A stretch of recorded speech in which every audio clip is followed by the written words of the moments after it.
So it kind of becomes almost an extension of your emergency fund, giving you more options. But for me, that would be like the nuclear option. The Ready Life, into the country. Hi, I'm Nick Meisner. And I'm Lisa, his wife. And we want to welcome you back to the Ready Life podcast, where you'll learn how to become as independent as possible for basic necessities like water, heat, food, and the power that we so often depend on for these things. And in this week's episode, we're going to be looking at financial meltdowns and some unconventional strategies that we take to prepare for this sort of a thing. But I guess with starting out, we kind of need to define what is a financial meltdown or a financial crisis. And because, it means different things to different people. Mm-hmm. And so, obviously the obvious connotation is a stock market crash or, something along those lines. But for us, it can also mean different things, can't it? That's right. In fact, we've dealt with some financial meltdowns in our own family and home.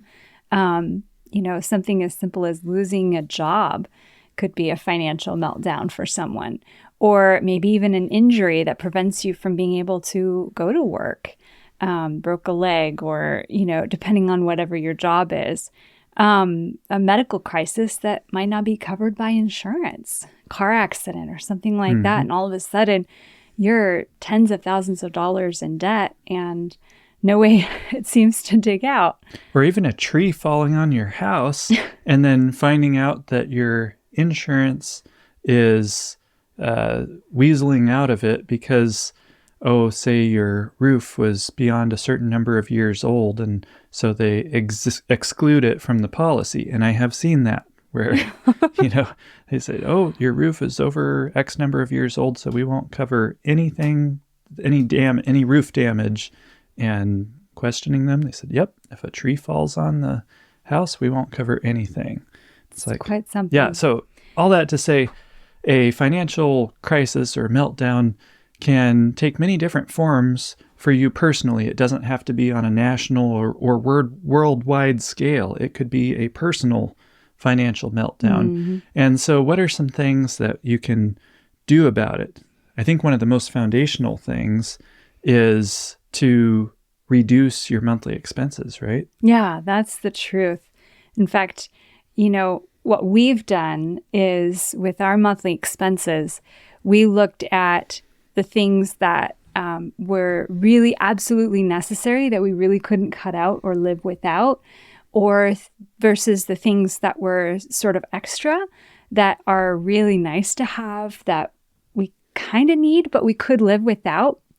And so what we did was we figured out how much it would cost us per month if we pared everything down to just the bare minimums, what we needed to continue to live. So many times I find that people have like a long list of subscriptions that they are, paying out every single month. That they're like, I didn't realize I was still paying for that or this or the other thing.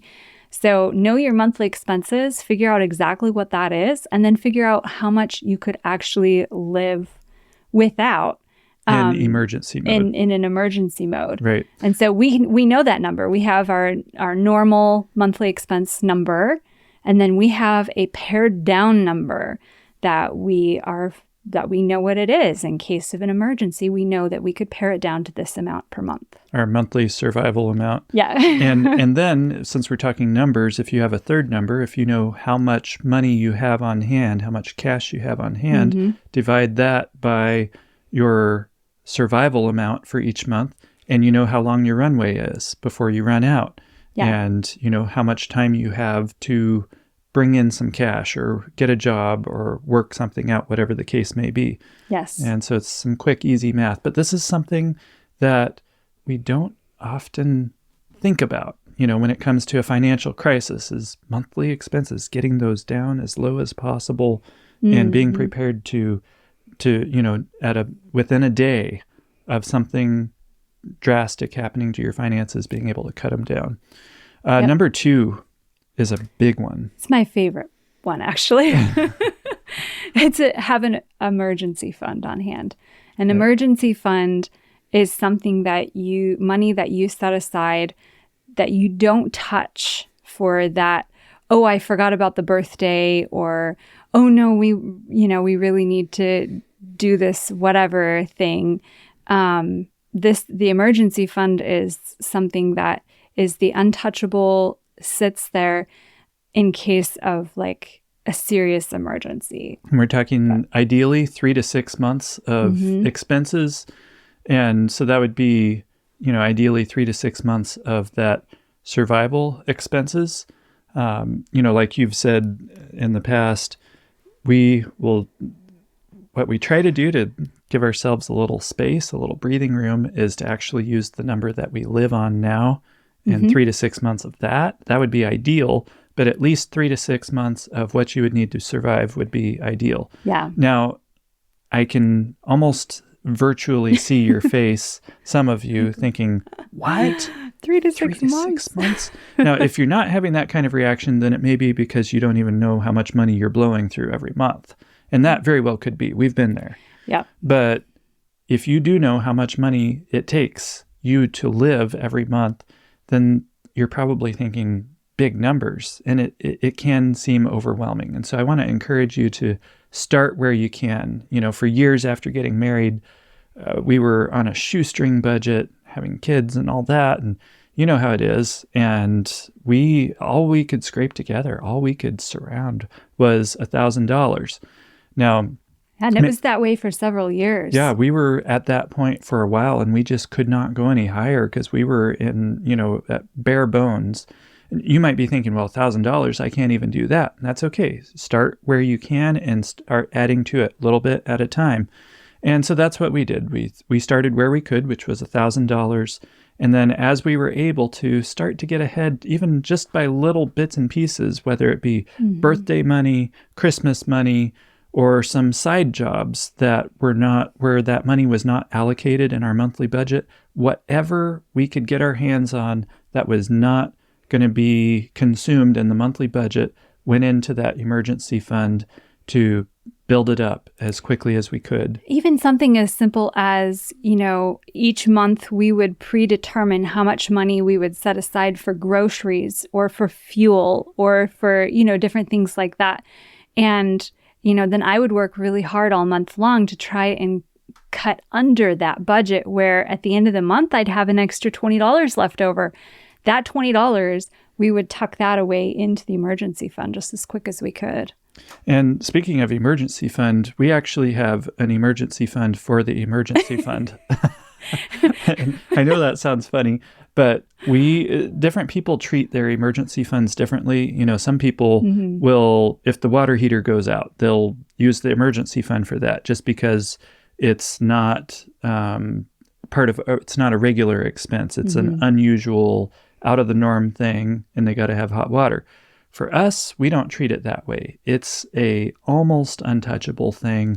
We do everything we possibly can to scrape money together from our monthly budget, from savings, from here, from there, wherever we can get it, to avoid touching that emergency fund. And we're so averse to touching it that when I was talking about scraping together little bits to add to the emergency fund, we actually put that in a little envelope in our bedside table and let that pile up. And that is our emergency fund for the emergency fund, to try and avoid having to touch that. And that little fund, the $20 birthday gift or the $80 for a little side job that you did or whatever, it adds up.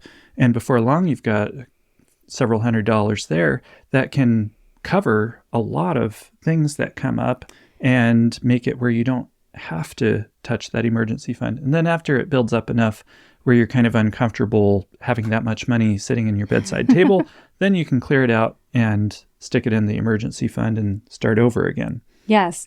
Yeah. And, I was just thinking about that little envelope because just not that long ago, we had to pump out our septic tank. And we're like, oh, we didn't plan on that, because it wasn't in our monthly budget. And so, we went and checked, and sure enough, we had enough there to cover in the little envelope. In the little envelope in the nightside stand to cover that. So we didn't actually have to dip into our emergency fund. Right. Now, lest you think we never touch our emergency fund, I will clarify. We have touched and used our emergency fund on a number of occasions. A few. A few occasions. Like what, 2 or 3 maybe? That I can think of off the top of my head twice that we have dipped into the emergency fund. One was a medical emergency that came up in the family, and the second one was a car that died in the middle of a very long trip. Yeah, there was no way out. So we're very sparing with how we do it. But while we're talking about emergency funds, now we're just sharing what we do. Yeah. We're not trying to tell anybody else what to do, but you're apparently here because for some strange reason you want to hear what we have to say. So I'm just going to tell you, I think it's a good idea to have a substantial portion of your emergency fund in cash. Get a quality safe, put it in an inconspicuous spot, bolt it to the floor, and don't tell anybody about it. And that's where it goes. Like a 60-minute or even better fire safe. In fact, I even think it's a good idea to get a really small portable fire safe and stick that inside of the little bit larger safe. If you haven't noticed, we really believe in redundancy. I know. As I'm saying it, I'm thinking emergency fund for the emergency fund, a safe inside of a safe. How does this look to everybody? You probably think we're just nuts, but anyhow, maybe we are. We're somewhat normal. Anyhow, but the reason why I say that about cash, you're probably thinking, well, couldn't somebody steal it? Well, here's the thing. What happens if your identity is stolen and all of your electronic payment systems and cards are frozen? What are you going to do during that period of time that it takes to get all that sorted out if you don't have any cash on hand? And if a substantial expense comes up or something like that? Or what if you're targeted by, whatever, God forbid, the powers that be or whatever, and your accounts are frozen? Or the financial system is attacked by hackers and it goes down. I mean, I remember a couple of years ago, we were up at the ski hill nearby and they had gotten attacked by hackers. And for the whole rest of that winter, you could not buy hardly a thing with a card up there. You couldn't get lift tickets. You couldn't buy lunch or anything unless you had cash on you. So if you headed up the mountain with just cards, sorry, there was nothing that you were going to be able to do, really. And that really drove the point home to me. Cash is really important to have on is hand. King. Yes, it's good to have a substantial portion. Now, not all of it.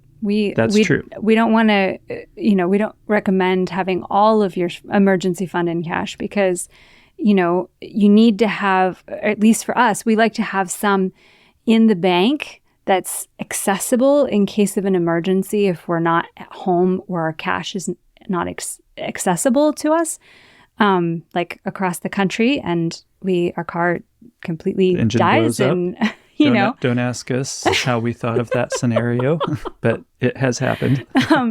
Having access to part of your emergency fund is really a huge blessing. And so, because that cash sitting at home isn't going to do you any good if you're 2,000 miles away. Just like digital money in the bank, physical cash can be stolen. Digital money in the bank, you can lose it with hackers or people stealing your card or all kinds of things like this. Same thing can happen with physical cash. So the point is, don't put all your eggs in one basket. Yes. And that brings us to part 2 of emergency fund, because there are 2 parts. Most people think there's just one part, but part 2 is the part that most people don't think about. Well, you can't exactly eat money or drink money. And so, having an emergency fund for your family's basic necessities of life is really a smart thing to do. Things like food and water, heat. So earlier this year in the Ready Life Academy, we did an accelerator on food storage planning. And in there, we mentioned that we view our food storage as part of our emergency fund. That's right. Yeah. If something happens to our job or we come upon hard times, we can and we have lived off of our food storage. to get us through those tight times. And when I say lived off of our food storage, I'm not talking about like those 30 or those 1 year supply of freeze-dried food that you buy and stick in a closet somewhere and then it sits there for 30 years. We're talking about a rotating pantry. That's what we have. Where you store what you eat what you store. You're constantly eating from your pantry and constantly restocking it. Exactly. And so what you're talking about is during times when we have been in a financial crisis ourselves, we would be eating off of our pantry, but not replacing what we ate. Exactly. And that enabled us to cut expenses even more to make the limited funds that we had left stretch even longer. And so in that sense, our food storage was very much part of our emergency fund, only better because, like you said, you can't eat money. And so if you're dealing with an emergency that is such that you can't buy food, then that food storage is going to be worth way more than having cash or any other form of currency. So, and it's not just food. You know, we're talking about food because that's the one that's most commonly thought of, but it's also independent water system. You know, with our independent water system, we have no water bill in tight times. And since we heat with wood and put up a supply of firewood each year, we've got virtually no heating bill during tight times or really ever. It's just a few gallons of gas a year and for the chainsaws and perhaps a chain or two every 2 or 3 years. It's virtually nothing. And, you know, by making our own power from the sun, we have no power bill in tight times or ever. And, you know, even though we do run the generator some during our extreme winters, we could live without that if we needed to. It's just something that we do to keep our lifestyle in the winter the same as the rest of the year. And if we wanted to, you know, like I said, we could live without the generator. If we wanted to, we could put up a supply of fuel as part of our emergency fund. And that just becomes part of that, you know, basic needs emergency fund. And all these form a part of our greater emergency fund. And I really recommend implementing as much of that as you can. Yours might look a little different than ours. You know, not everybody's going to have all of these systems set up right now, but as you're able to implement them one by one, you're eliminating monthly bills, monthly expenses, and the dependency upon those systems. And it's really awesome. Yes. So another thing that we do is something called sinking funds. So we were talking earlier about our monthly expenses. Those are the things that, you know, you pay for every single month. But then there are those times where you have those annual expenses that pop up. And that sneak up on you. Yeah, that sneak up. And all of a sudden, you've got a $700 something or a $1,200 something that you've got to try and cough up. And so you're going to start scraping and scratching and, oh no, and, you know, trying to find ways to cover that large annual expense. You might even be tempted to pull it out of your emergency fund. Exactly, because you don't have that money. But if you take that and you break it up into monthly expenses, so you take your total annual expense and you divide that by 12, then each month you put aside that $60 or that $100 into that envelope or budget line item. Then when it comes around to that annual expense, all you had to take out of your monthly budget was your standard $60 or $100 or whatever it was. And so then it's not any great inconvenience. It's like, oh, there's the money. You know, it's already been saved and out it goes in that annual expense. And yeah, it just really makes a big difference. Yeah. I'm married to the sinking fund queen. I love sinking funds. Any little annual expense, and I'm like, oh, let's do, you know. Anyway. But, you know, with all three of these that we've mentioned so far, they become much more feasible when you have a monthly budget. Yeah. And we actually use Every Dollar. That's how you keep track of the sinking funds. That's an app, by the way, if you're not familiar with it. And you can actually use it for free, or there's a paid version that has more features. But you're actually releasing a course in the Ready Life Academy before too long on homestead budgeting, and you're going to show how to use that because you've really mastered Every Dollar and making it really effective and efficient for you. And so you can look for that if you're in the Ready Life Academy coming out shortly. But having a monthly budget is the kind of prerequisite for these things that we've been talking about so far. Yeah, it really makes the difference. And it also tracks your emergency fund and all of that. So. Yeah, it's really awesome. But moving on to another item that comes up that you might be thinking about, might not, I don't know, but retirement accounts, mutual funds, that sort of thing. It's the most popular form of financial preparedness that there is.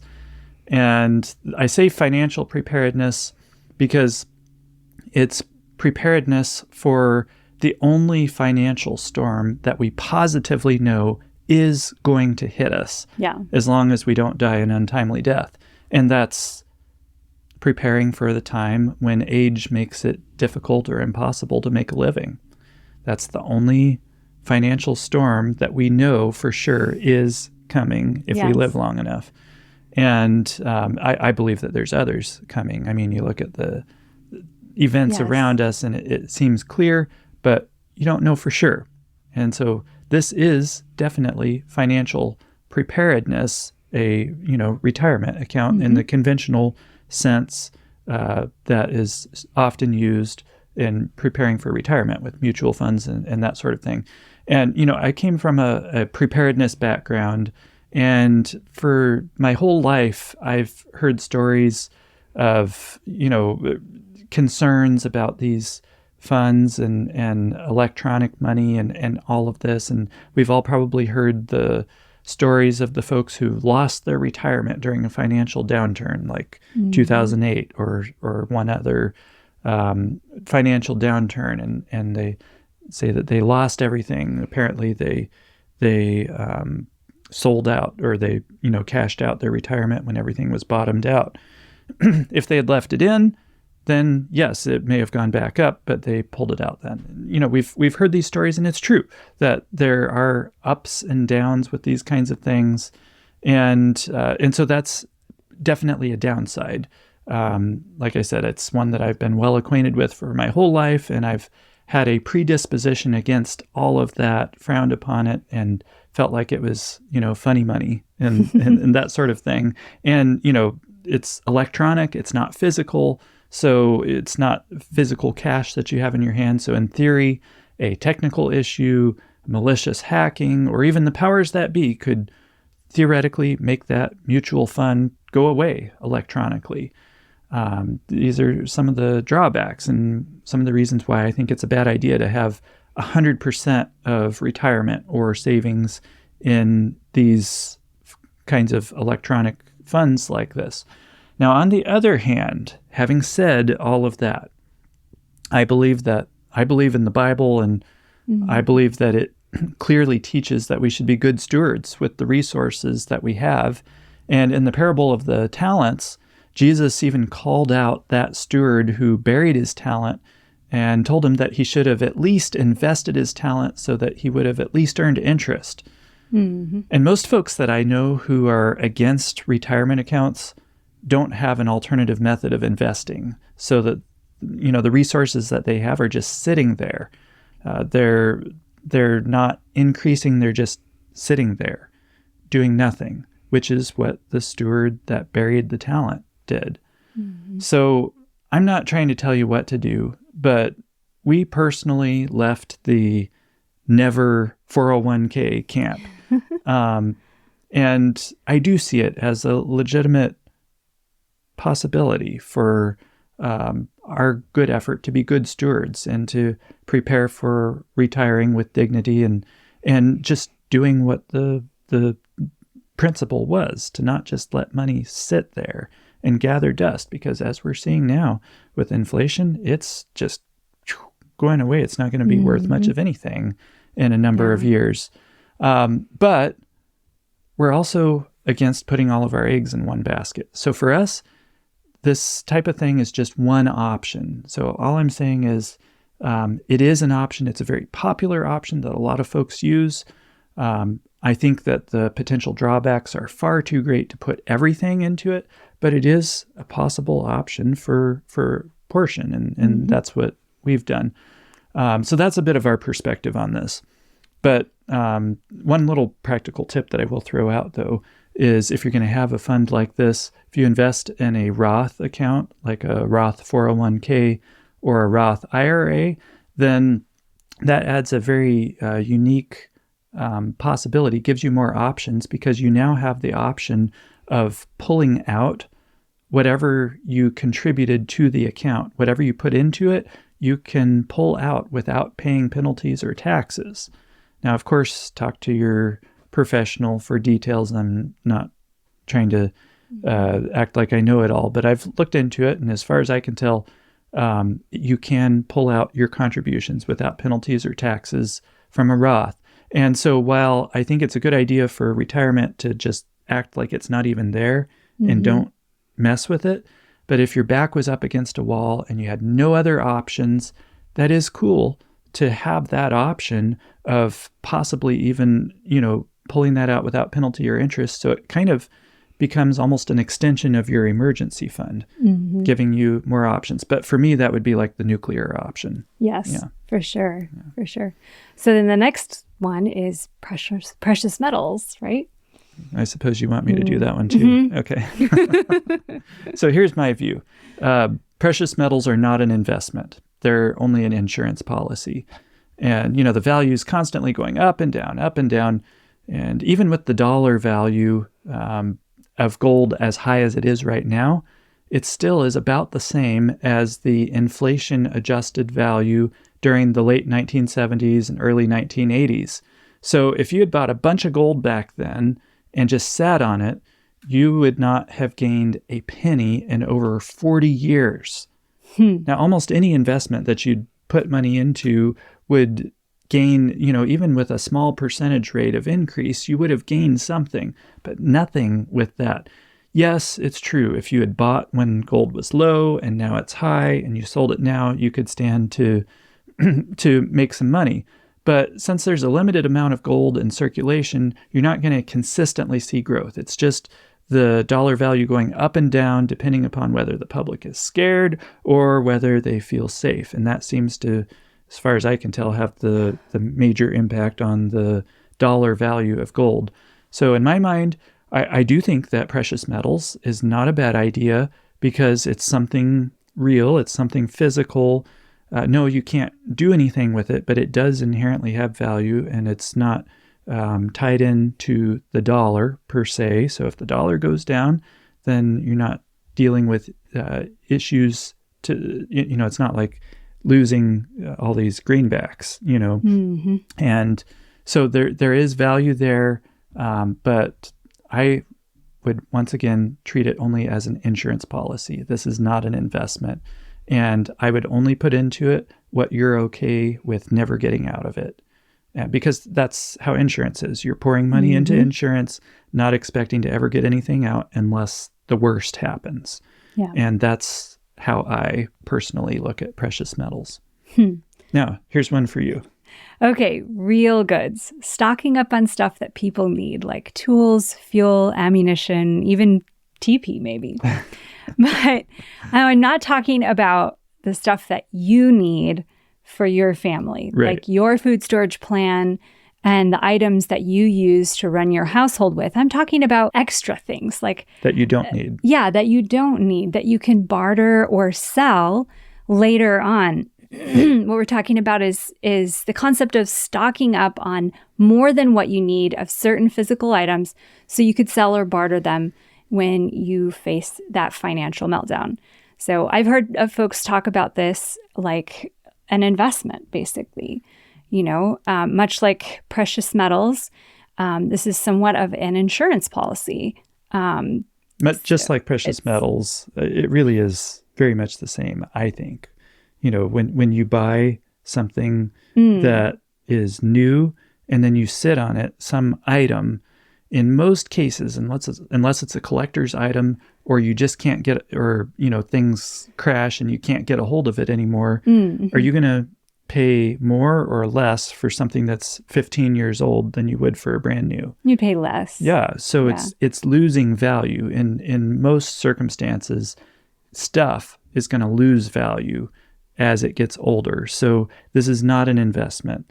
This is only so that you've got something that's real that doesn't disappear like digital money or something like that. But you got to realize that it's going to lose value. This is not a kind of strategy that's talked about in the parable for increasing your talents. Yes. This is an insurance policy. For sure. Okay. All right. So then the last one, real estate. Yeah, real estate is something that I do consider to be an investment. I've seen countless folks make a significant amount of money from real estate. In fact, if I'm thinking about it, almost everyone I know who is wealthy to some extent, they've made at least a significant portion of it from real estate, either buying and selling it or renting it, that sort of thing. And unlike stocks and bonds and mutual funds and all that sort of thing, real estate is pretty much always going to have some value. As long as there are people, they're going to need a place to live. And so if you buy the right place at the right time, you could stand to gain a lot. If you buy the wrong place at the wrong time, you could definitely lose. But even in an economic downturn, it's still going to be worth something. And unlike precious metals and most real goods, you can actually make money from real estate without playing the market and, having the perfect timing and all of that by renting real estate out to others. So there's a lot of interesting options with real estate. Once again, folks are always going to need a place to live or a place to do business. So I personally think, and we've discussed this often, that if we had a significant amount of cash just sitting around, I think that would be where we would probably invest a good chunk of it. Once again, not putting all your eggs in one basket. I think that's a bad idea. But I think for us personally, it makes a lot of sense just based upon what we've observed. Mm-hmm. And I think that there's a lot less exposure to loss during a crisis because it's real estate, it's real. That's true. It's not digital, and it's Yes. not going to just vanish into thin air or if the dollar crashes or something like that. Mm-hmm. So, we're not trying to give investment advice here. That's not what this is about. This is about what are things that people might use as investments that would still actually have value during a financial crash of some kind, whether it be a worldwide crash or a personal financial crash. That's right. And at the end of the day, the best strategy for an economic downturn is to acquire the skills and the land to be able to provide for your basic necessities if needed. That's right. There's just no way around that. That is the most basic preparation. And this is why we hammer away at these basic necessities, podcast after podcast episode. It's basic necessities because at the end of the day, these are the things that you got to have to live. And if you can have these items, then you can take care of your family and be a blessing to those around you. So this is the most basic financial preparedness that you can possibly make. That's right. That's right. Well, thanks so much for joining us today, and we'll see you next week. That's right. I'll see you later. Bye. Bye.